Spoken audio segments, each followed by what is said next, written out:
Part 3, Chapter 4.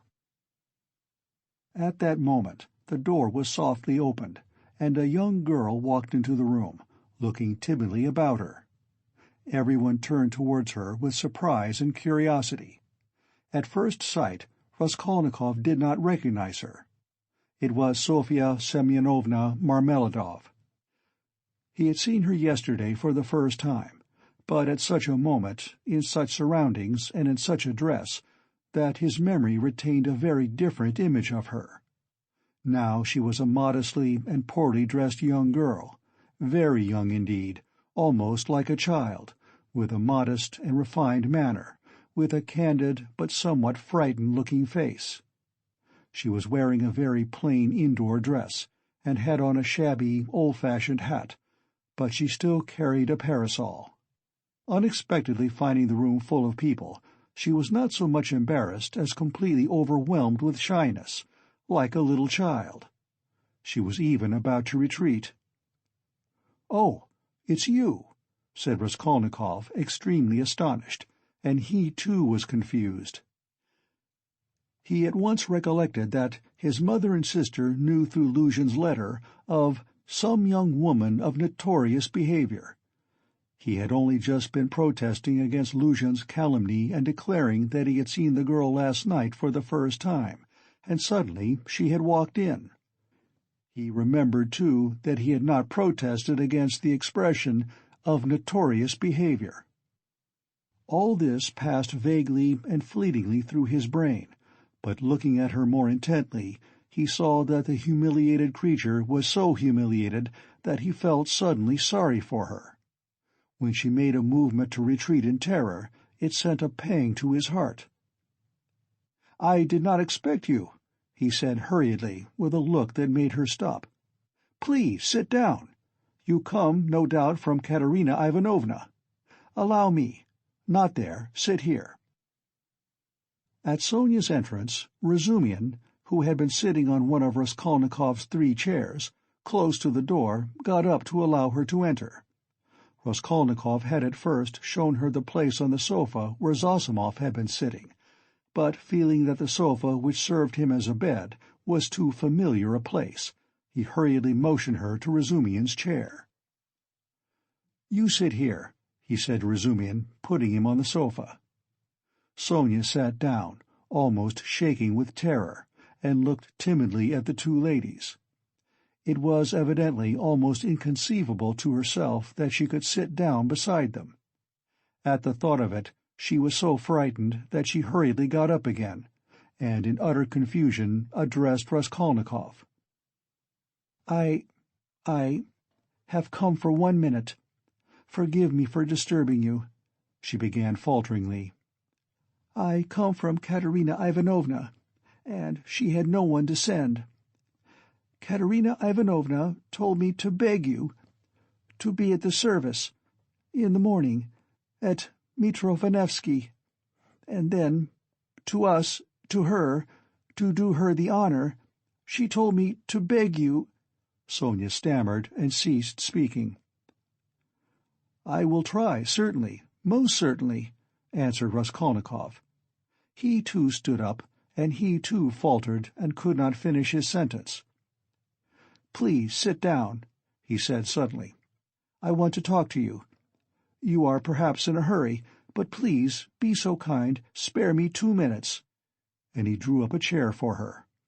Sonia sat down again, and again timidly she took a hurried, frightened look at the 2 ladies, and dropped her eyes. Raskolnikov's pale face flushed, a shudder passed over him, his eyes glowed. "Mother," he said firmly and insistently, "this is Sofya Semyonovna Marmeladov, the daughter of that unfortunate Mr. Marmeladov who was run over yesterday before my eyes, and of whom I was just telling you." Pulcheria Alexandrovna glanced at Sonia, and slightly screwed up her eyes. In spite of her embarrassment before Rodya's urgent and challenging look, she could not deny herself that satisfaction. Donia gazed gravely and intently into the poor girl's face, and scrutinized her with perplexity. Sonia, hearing herself introduced, tried to raise her eyes again, but was more embarrassed than ever. "I wanted to ask you," said Raskolnikov hastily, "how things were arranged yesterday. You were not worried by the police, for instance?" "No, that was all right. It was too evident, the cause of death. They did not worry us. Only the lodgers were angry." "Why?" "At the body's remaining so long. You see, it is hot now, so that today they will carry it to the cemetery, into the chapel, until tomorrow.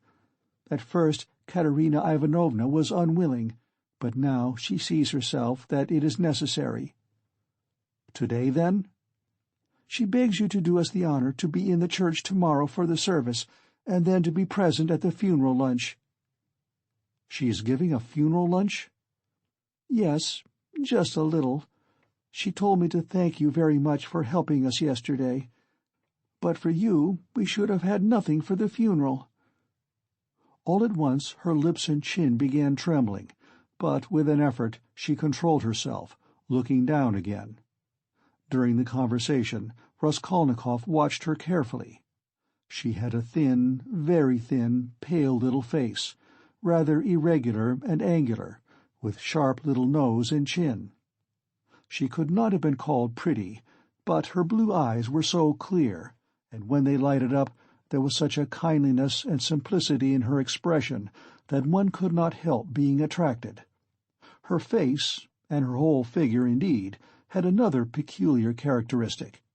In spite of her 18 years, she looked almost a little girl, almost a child. And in some of her gestures this childishness seemed almost absurd. "But has Katerina Ivanovna been able to manage with such small means? Does she even mean to have a funeral lunch?" Raskolnikov asked, persistently keeping up the conversation. "The coffin will be plain, of course, and everything will be plain, so it won't cost much. Katerina Ivanovna and I have reckoned it all out, so that there will be enough left, and Katerina Ivanovna was very anxious it should be so. You know one can't... It's a comfort to her. She is like that, you know." I understand, of course. Why do you look at my room like that? My mother has just said it was like a tomb."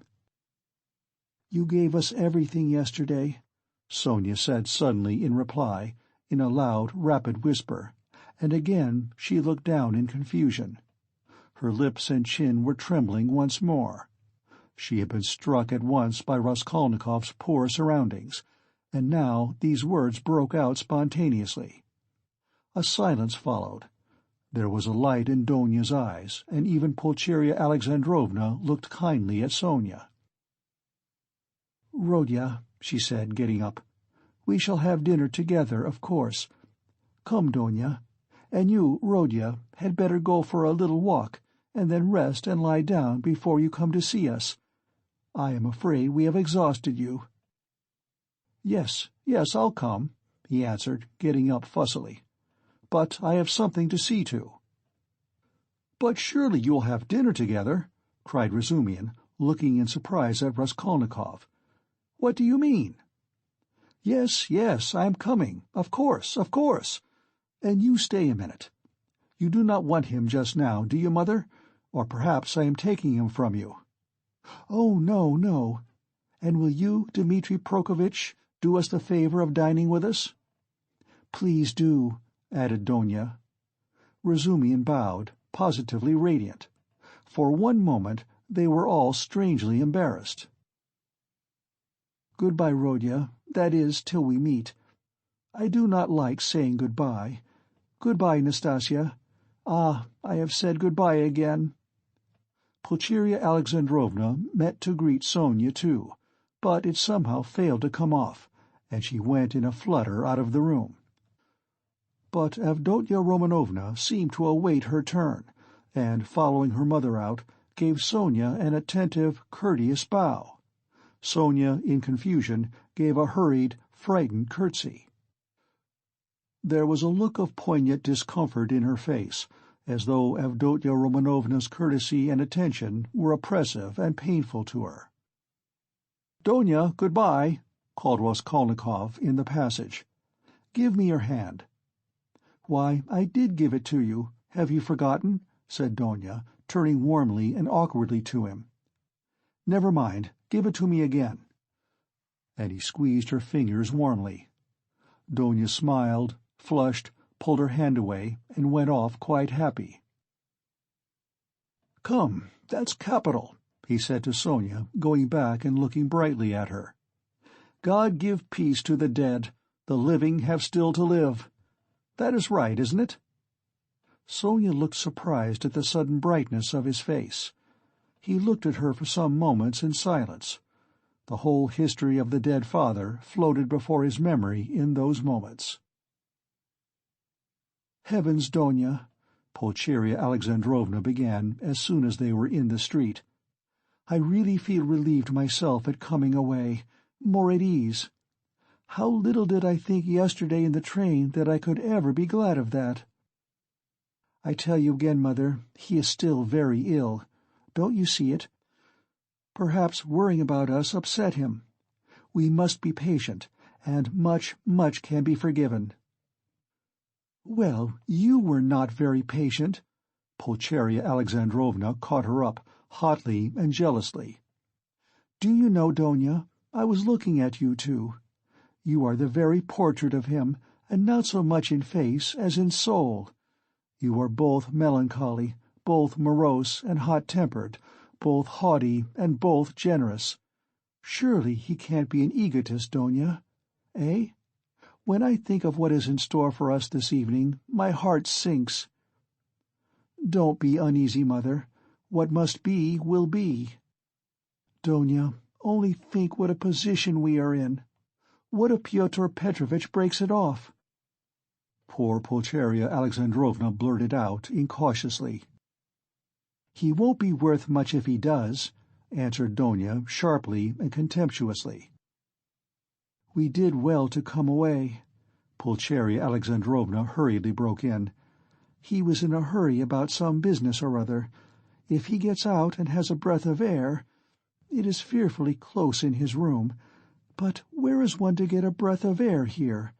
The very streets here feel like shut-up rooms. Good heavens, what a town! Stay, this side. They will crush you, carrying something. Why, it is a piano they have got, I declare. How they push! I am very much afraid of that young woman, too." "What young woman, Mother?" "Why, that Sofya Semyonovna, who was there just now." "Why?" "I have a presentiment, Donia. Well, you may believe it or not, but as soon as she came in, that very minute, I felt that she was the chief cause of the trouble."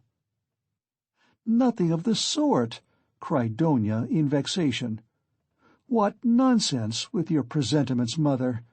He only made her acquaintance the evening before, and he did not know her when she came in."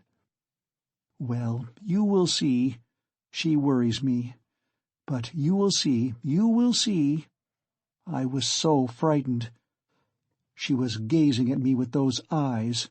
I could scarcely sit still in my chair when he began introducing her, do you remember? It seems so strange, but Pyotr Petrovitch writes like that about her, and he introduces her to us, to you. So he must think a great deal of her." "People will write anything. We were talked about and written about, too. Have you forgotten? I am sure that she is a good girl, and that it is all nonsense." "God grant it may be." "And Pyotr Petrovitch is a contemptible slanderer," Donia snapped out suddenly. Pulcheria Alexandrovna was crushed. The conversation was not resumed. "I will tell you what I want with you," said Raskolnikov, drawing Razumihin to the window. "Then I will tell Katerina Ivanovna that you are coming," Sonia said hurriedly, preparing to depart. "1 minute, Sofya Semyonovna. We have no secrets. You are not in our way. I want to have another word or two with you. Listen." He turned suddenly to Razumihin again. "You know that— what's his name? Porfiri Petrovitch?" "I should think so. He is a relation. "Why?" added the latter with interest. "Is not he managing that case? You know, about that murder? You were speaking about it yesterday." "Yes. Well?" Razumian's eyes opened wide. "He was inquiring for people who had pawned things, and I have some pledges there too. Trifles. A ring my sister gave me as a keepsake when I left home, and my father's silver watch. They are only worth 5 or 6 rubles together. But I value them. So what am I to do now? I do not want to lose the things, especially the watch. I was quaking just now, for fear Mother would ask to look at it, when we spoke of Donia's watch. It is the only thing of Father's left us. She would be ill if it were lost. You know what women are. So tell me what to do. I know I ought to have given notice at the police station, but would it not be better to go straight to Porphyry, eh? What do you think? The matter might be settled more quickly. You see, Mother may ask for it before dinner." "Certainly not to the police station. Certainly to Porphyry," Razumian shouted in extraordinary excitement. "Well, how glad I am! Let us go at once. It is a couple of steps. We shall be sure to find him." "Very well, let us go." "And he will be very, very glad to make your acquaintance. I have often talked to him of you at different times. I was speaking of you yesterday. Let us go. So you knew the old woman? So that's it. It is all turning out splendidly. Oh yes, Sofya Ivanovna." "Sofya Semyonovna," corrected Raskolnikov. "Sofya Semyonovna, this is my friend Razumian, and he is a good man." "If you have to go now," Sonia was beginning, not looking at Razumian at all, and still more embarrassed. "Let us go," decided Raskolnikov. "I will come to you today, Sofya Semyonovna. Only tell me where you live." He was not exactly ill at ease, but seemed hurried, and avoided her eyes. Sonia gave her address, and flushed as she did so. They all went out together. "Don't you lock up?" asked Razumian, following him on to the stairs. "Never," answered Raskolnikov.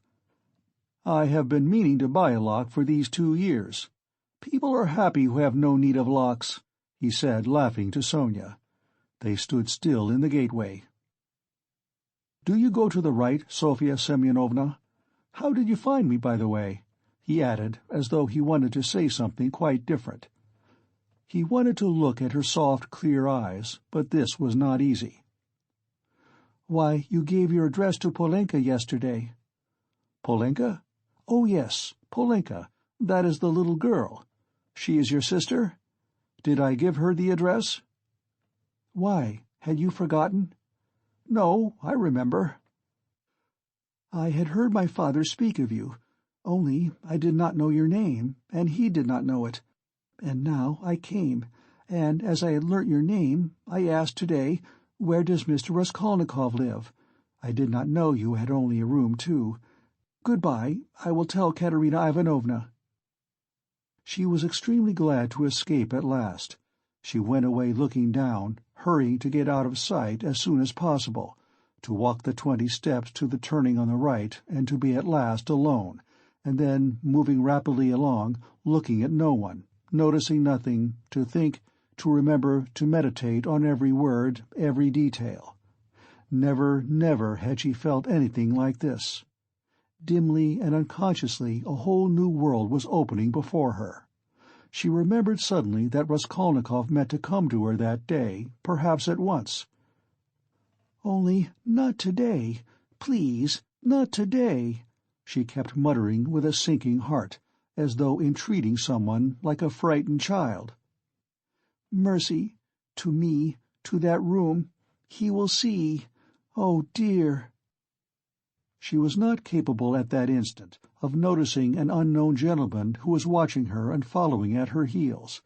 He had accompanied her from the gateway. At the moment when Razumian, Raskolnikov, and she stood still at parting on the pavement, this gentleman, who was just passing, started on hearing Sonia's words, "And I asked where Mr. Raskolnikov lived."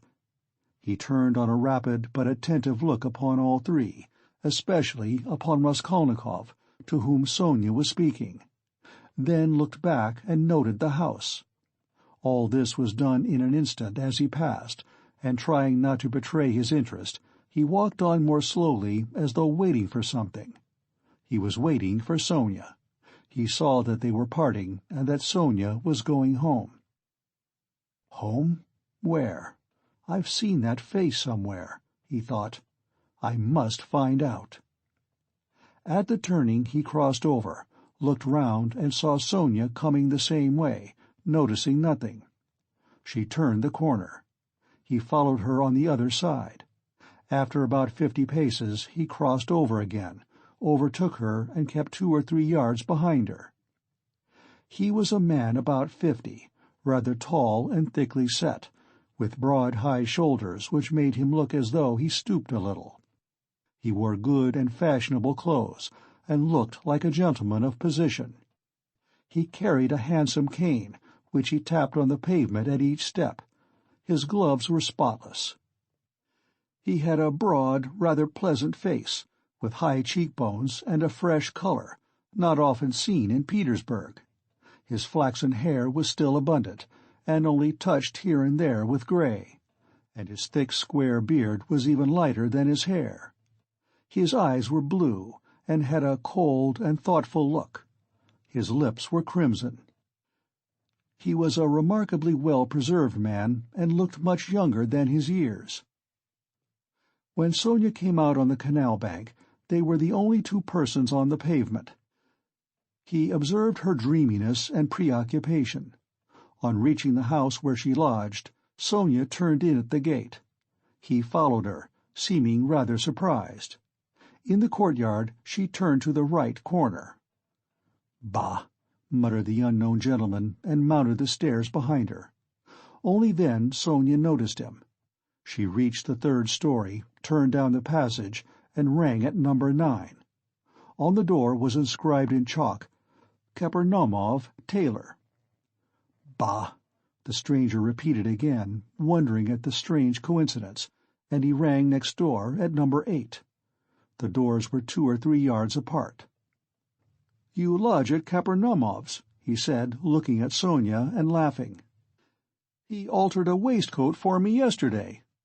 I am staying close here at Madame Restlich's. How odd!" Sonia looked at him attentively. "We are neighbors," he went on gaily. "I only came to town the day before yesterday. Good-bye for the present." Sonia made no reply. The door opened, and she slipped in. She felt for some reason ashamed and uneasy. On the way to Porfiry's, Razumihin was obviously excited. "That's capital, brother," he repeated several times. "And I am glad. I am glad." "What are you glad about?" Raskolnikov thought to himself. "I didn't know that you pledged things at the old woman's, too. And was it long ago? I mean, was it long since you were there?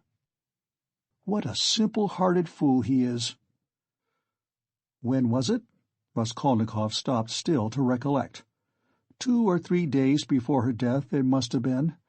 But I am not going to redeem the things now," he put in with a sort of hurried and conspicuous solicitude about the things. "I've not more than a silver rouble left, after last night's accursed delirium." He laid special emphasis on the delirium. "Yes, yes," Razumihin hastened to agree, with what was not clear. "Then that's why you were stuck, partly.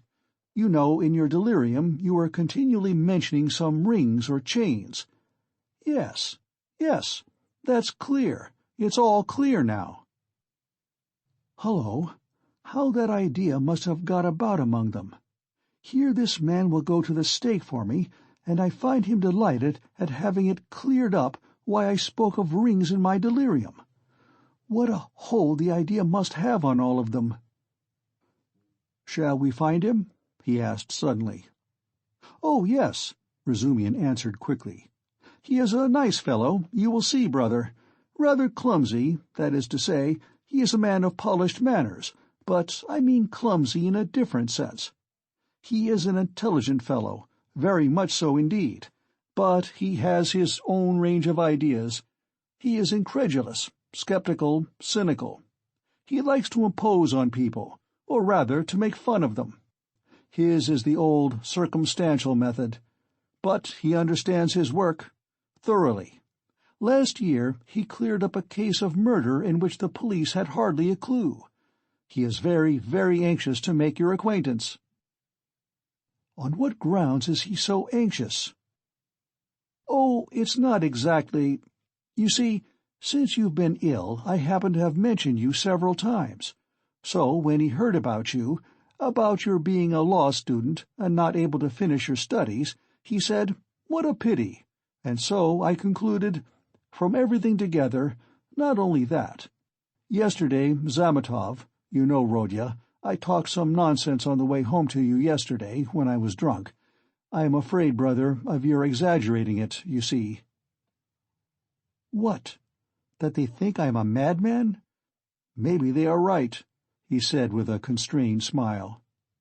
Yes. That is— pooh, no. But all that I said, and there was something else too, it was all nonsense, drunken nonsense." "But why are you apologizing? I am so sick of it all," Raskolnikov cried with exaggerated irritability. It was partly assumed, however. I know, I understand. Believe me, I understand. One's ashamed to speak of it." "If you are ashamed, then don't speak of it." Both were silent. Razumian was more than ecstatic, and Raskolnikov perceived it with repulsion. He was alarmed, too, by what Razumian had just said about Porfiry.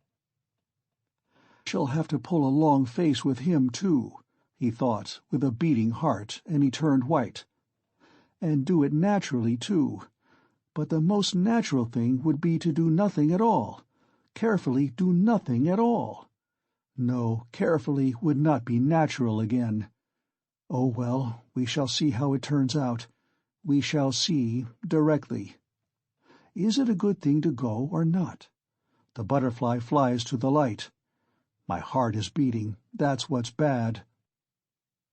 "In this grey house," said Razumian. "The most important thing, does Porfiry know that I was at the old hag's flat yesterday, and asked about the blood? I must find out that instantly, as soon as I go in, find out from his face. Otherwise— I'll find out, if it's my ruin." "I say, brother," he said suddenly, addressing Razumian with a sly smile, "I have been noticing all day that you seem to be curiously excited. Isn't it so?" "Excited? Not a bit of it," said Razumian, stung to the quick. "Yes, brother, I assure you, it's noticeable. Why, you sat on your chair in a way you never do sit, on the edge somehow, and you seemed to be writhing all the time. You kept jumping up for nothing. One moment you were angry, and the next your face looked like a sweetmeat. You even blushed, especially when you were invited to dinner. You blushed awfully." "Nothing of the sort. Nonsense. What do you mean?" "But why are you wriggling out of it, like a schoolboy? By Jove, there he's blushing again." "What a pig you are!" "But why are you so shamefaced about it?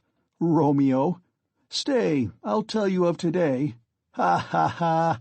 I'll make Mother laugh, and someone else laugh, too."